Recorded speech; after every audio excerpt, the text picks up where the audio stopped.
LV Hazrat Kumar గారు ఎన్నో వేల మందికి కంటి చూపు ప్రసాదించి రోగులకు అత్యాధునిక వైద్యాన్ని అందిస్తున్నారు. నిరుపేదలకు ప్రతిరోజు ఉదయం వైద్య సేవలు ఉచితంగా అందించబడును. వెంటనే సంప్రదించండి. విజేత కంటి వైద్యశాల, కెనరా బ్యాంక్ పక్కన, బాబు ఐస్ క్రీమ్ ఎదురువీధి, బృందావనం, నెల్లూరు.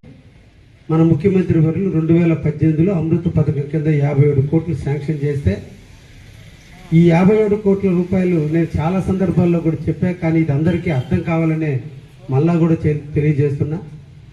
ఈ 57 కోట్ల రూపాయలతో 1,40,40 లీటర్లు పర్ డే కావులు ప్రజానికానికి ఇవ్వాలి అని 14 MLD 14 MLD మెట్రిక్ లీటర్ల వాటర్ని అక్కడ సమ్మర్ స్టోరేజ్ ట్యాంక్లో రీసైక్లింగ్ చేసి ఫ్రెష్ వాటర్గా ప్రజలకు ఇవ్వడం కోసం సంపు కట్టాలి, వాటికి సంబంధించిన ప్రాసెసింగ్ యూనిట్ కట్టాలి.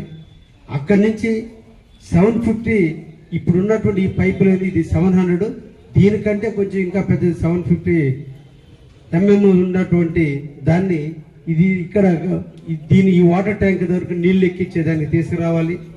ఇక్కడ ఇది రిజర్వాయర్, కావల్ టౌన్ మొత్తానికి ఇది రిజర్వాయర్, అన్నిటికంటే హైట్లో ఉంటుంది.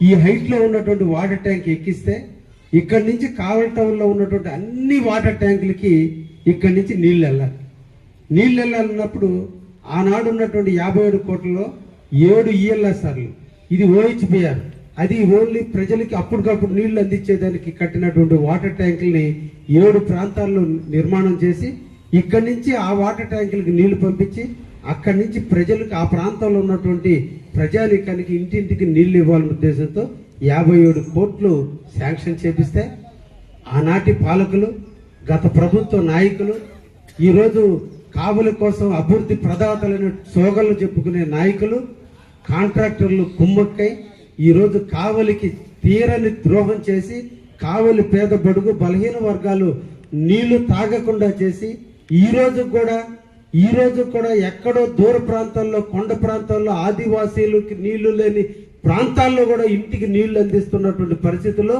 ఇంతటి మహానగరంగా అభివృద్ధి చెందేటువంటి ఈ కావలి పట్టణంలో మా చెల్లెళ్ళు, అక్కలు, అమ్మలు ఇప్పుడు కూడా బిందులు తీసుకుని రోడ్డు మీదకి పోయి ట్యాంకర్ల దగ్గర నీళ్లు పట్టుకునే దుస్థితికి వచ్చిందంటే దీనికి కారణం గత ఎమ్మెల్యే రామిరెడ్డి ప్రతాప్ కుమార్ రెడ్డి గారు తన స్వార్థం కోసం, తన స్వార్థ రాజకీయం కోసం, తన దాహాని కోసం ఈరోజు కావలిని పణంగా పెట్టి కావలిని అమృత స్కీమ్ని ఈరోజు అమ్మేసినటువంటి వైనం ఇది అందరూ తెలుసుకోవాలి. ఇది భూమిలో ఉండే పైప్ లైన్లు ఎవరికి అర్థం కావు, ఎవరికి అర్థం. కట్టినటువంటి ట్యాంకులు కనిపిస్తున్నాయి, కట్టిన ట్యాంకులు ఈలో శిథిల వ్యవస్థకు వస్తున్నాయి. కట్టి 7 సంవత్సరాలు ఈ ట్యాంకు, కానీ ఈరోజు చుక్క నీరు అందించాల. ఇటువంటి ట్యాంకులు కావాలో 8 ట్యాంకులు ఉన్నాయి. అడిగే నాదులు లేడు, రాజకీయ పిచ్చి తప్ప కావల అభివృద్ధి కోసం ఆలోచించే నాయకత్వం లేదు. వాళ్ళ నాయకులు అడగరు. ఆయన దోచుకున్న సొమ్ము బెంగళూరులో దాచిపెట్టుకుని అడిగే మోగోడు లేడు. ప్రజలకి ఇవన్నీ పట్టడం లేదు, నీళ్లు అందించలేదని మున్సిపాలిటీని కామెంట్ చేస్తున్నారే తప్ప మనం ఓటేసినటువంటి ఓటేపించుకున్నటువంటి దుర్మార్గులు, మనకి సేవ చేస్తారని మాట ఇచ్చినటువంటి నాయకులు మనకు తెచ్చినటువంటి ఫండ్స్ ని దుర్వినియోగం చేసి తింటుంటే మనలో విప్లవం రావటం లేదు.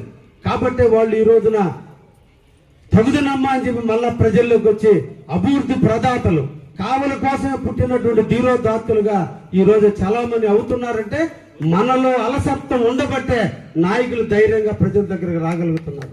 ఇది ప్రజల్లో కూడా మార్పు రావాల్సినటువంటి అవసరం ఉంది.